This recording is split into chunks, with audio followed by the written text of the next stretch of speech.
Fire has broken out over a large area of an oil storage depot in southern Russia after officials say it was hit by a Ukrainian drone. Russian media say 4 oil tanks caught alight and the fire then spread over an area of 1,000 sqm, 10,763 square feet. Russian authorities in the Bryansk region say no one was hurt. The Bryansk governor said the drone was intercepted near the town of Klinsy and its explosives then fell on the oil depot.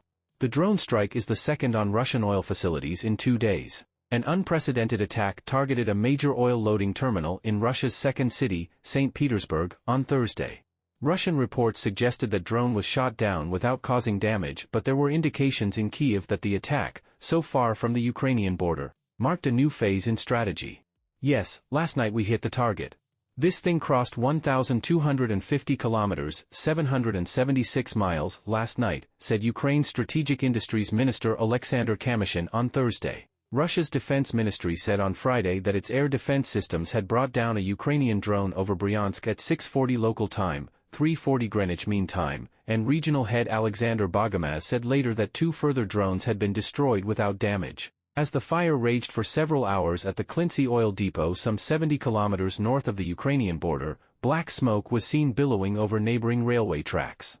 More than 30 people were evacuated, the governor added. There were also reports of a drone strike on a gunpowder factory near the city of Tambov, hundreds of kilometers northeast of the Ukrainian border. A source at Ukraine's main intelligence directorate told media in Kyiv there would be further attacks on military targets inside Russia as most of its air defense and electronic warfare systems had been concentrated in occupied parts of Ukraine.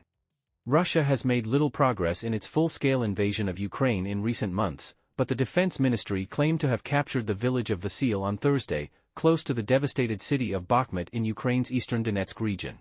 Kyiv has not confirmed the claim. Ukraine has warned repeatedly that its army is facing severe ammunition shortages, but has set a target of producing 1 million drones domestically this year.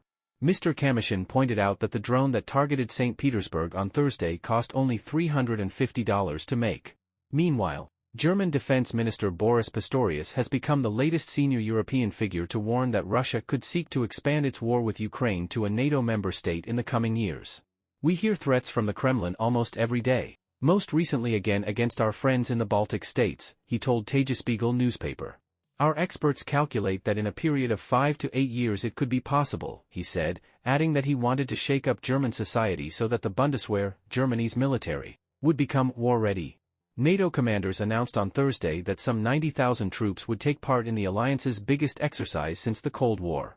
Steadfast Defender begins next week and will continue until May, involving all 31 member states and Sweden, which is set to join the alliance in the coming months. Sweden's military chief and its civil defense minister both issued a warning this month to prepare for the possibility of war. My ambition with this is not to worry people. My ambition is to get more people to think about their own situation and their own responsibilities, Commander-in-Chief Gen. Michael Biden explained.